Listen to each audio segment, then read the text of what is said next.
बदल रही है। धीरे धीरे ये संसार रूपी जो ट्रेन है, इसे रेलगाड़ी कहा है, ये संसार रूपी ट्रेन चल रही है। नए यात्री चढ़ रहे हैं, पुराने उतर रहे हैं। दादाजी नानाजी उतर गए, बेटा चढ़ गया, बेटा उतर गया, पोता चढ़ गया, बेटे का विवाह हो गया, बेटा और हो गया। नए यात्री आ रहे हैं, पुराने उतर रहे हैं। जिसका जहां स्टेशन है वो वहां उतर रहा है।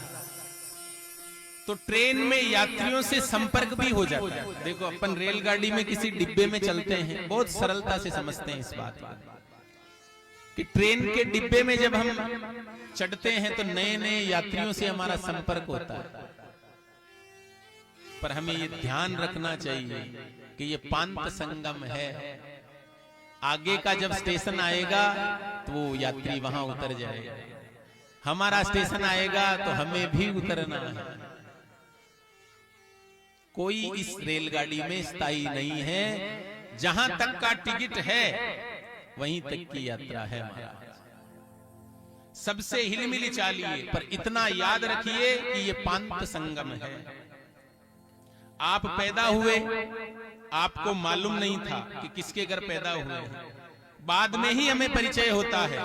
ठीक वैसे ही ट्रेन में जब हम चढ़ते हैं तो ट्रेन के डिब्बे के, रेलगाड़ी के डिब्बे के सदस्य जो बैठे रहते हैं उनको हम जानते नहीं, पर धीरे धीरे धीरे धीरे उनसे हमारा परिचय हो जाता है, पहचान हो जाती है। पर इस बात को हमें कभी नहीं भूलना चाहिए कि जहां तक हमारा टिकट है वहीं तक हमारी यात्रा है। अब वो तो ट्रेन का जब स्टेशन आता है ना, तो हम उतरते हैं तो वो डिब्बे वाले पीछे बातें करते हैं कि यात्री अच्छा था कि बुरा था, वो तो वो करते हैं बातें। इसीलिए हम सज्जन हैं, ठीक उसी प्रकार हम सज्जन हैं या दुर्जन, अच्छे हैं या बुरे, हमारे जाने के बाद में जैसी चर्चा चलती है वही आपके निर्णायक है। जीवन मौत का खेल ये बगले, क्या रोना क्या खोना। जीवन मौत का खेल ये बगले, क्या रोना क्या धोना। जितनी चाबी भरी राम ने उतना चले खिलौना। रोते रोते हंसना सीखो, हंसते हंसते रोना। जितनी चाबी ओ भरी राम ने, जितनी चाबी ओ भरी राम ने,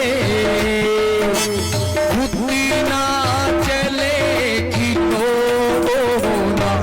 रोते रोते हंसना सीखो, हंसते हंसते रोना।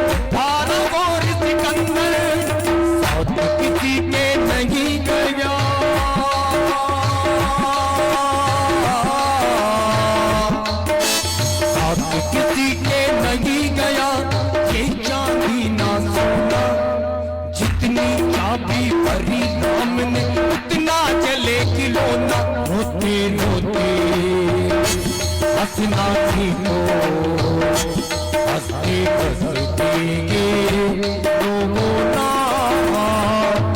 जितनी चाबी ओ भरी राम ने, जितनी चाबी ओ भरी राम ने, उतना चले खिलौना। बोल साचे दरबार की एक बार जोर से जयकारा लगाओ, बोलो जय सिया राम। जय जय सिया राम। हाथ खड़े करिए, नींद तो नहीं आ रही है, बोलो जय सिया राम। इसलिए संसार को तो हमेशा छोड़ना ही पड़ता है। जो इस बात को, इस विवेक को जो समझ में रखते हैं कि हमें संसार छोड़ना है, वो इस जीवन की यात्रा को बड़ी मस्ती से करते हैं। और जिनको ये ज्ञान नहीं है, जिनको ये विवेक नहीं है इस रेलगाड़ी का, वो इस यात्रा में बहुत परेशान रहते हैं। देखो, यात्रा कब अच्छी रहती है? जब सामान बहुत कम होता है।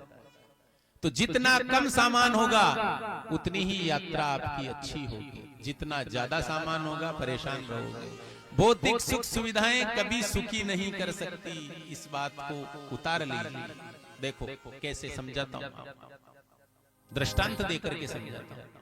एक किसान है, खेत पे खेती कर रहा है, रात को पानी पिला रहा है फसल को, पूरे दिन थक करके मेर पर एक ईंट का तकिया लगा करके, पत्थर का तकिया लगा करके बड़ी मस्ती से नींद आती है उसको। सुबह 6 बजे ही नींद खुलती है और वहीं चाय बनाता है वो आराम से, कोई सुख सुविधा नहीं।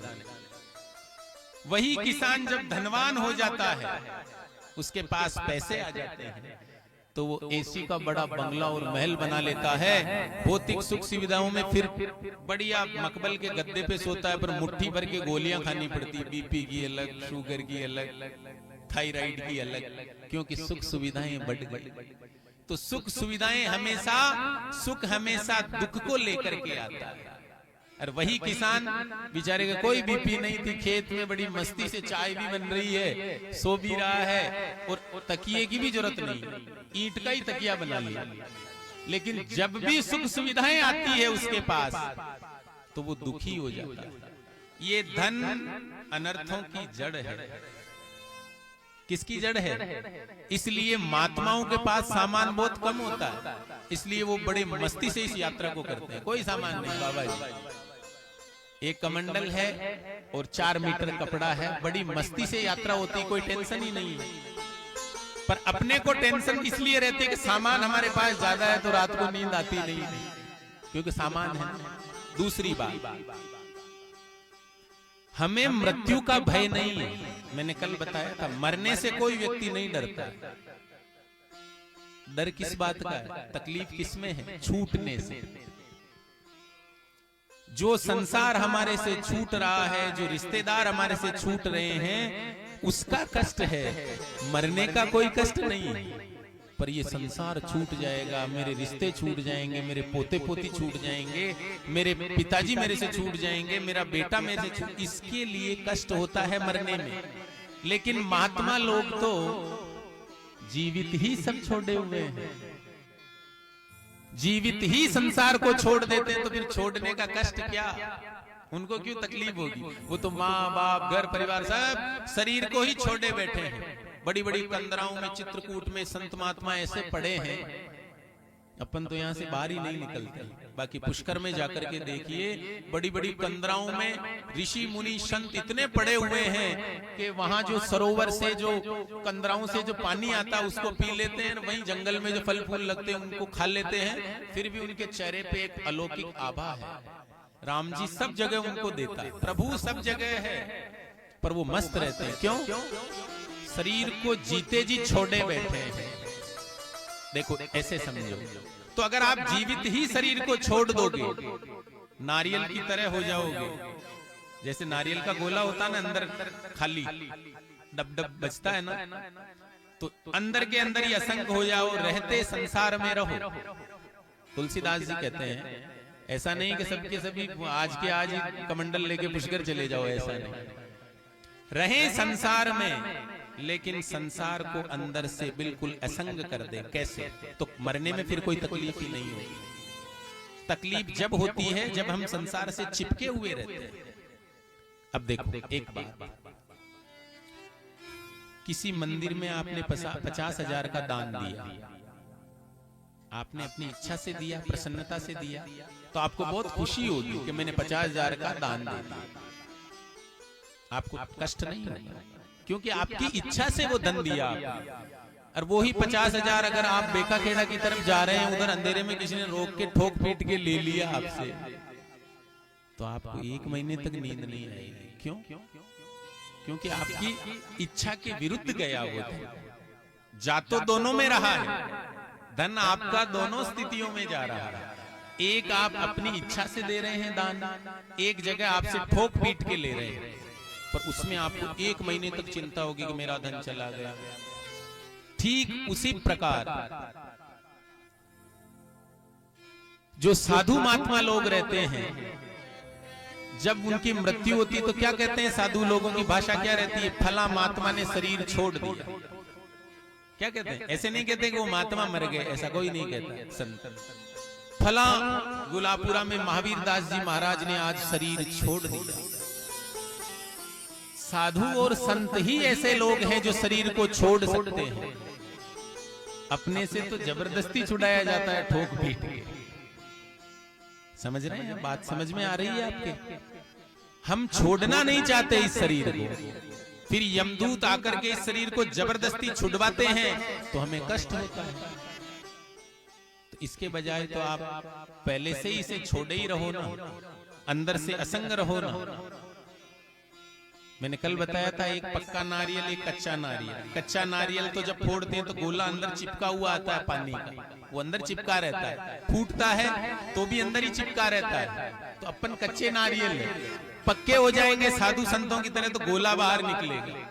आप समझ रहे हैं बात को? वैसे ही ठीक उसी प्रकार जब महात्मा मरते हैं तो संत सुखी विचरंत मही, इस संसार में केवल सुखी ही संत है। इसलिए कहा जाता है कि फला वहां के संत ने शरीर छोड़ दिया। हम गृहस्थियों के लिए कोई नहीं कहता कि शरीर छोड़ दिया। इसीलिए मैं आपको कल भी कह रहा था, आज की कथा में भी मैंने ये प्रसंग आपको सुनाया कि यात्रा में जितना कम सामान होगा उतनी ही कम यात्रा होगी। और गधे की तरह अगर लदे रहे तो यात्रा में भी फिर तकलीफ होगी कि हाय ये मेरे मरने के बाद ये मेरे धन का क्या करेगा।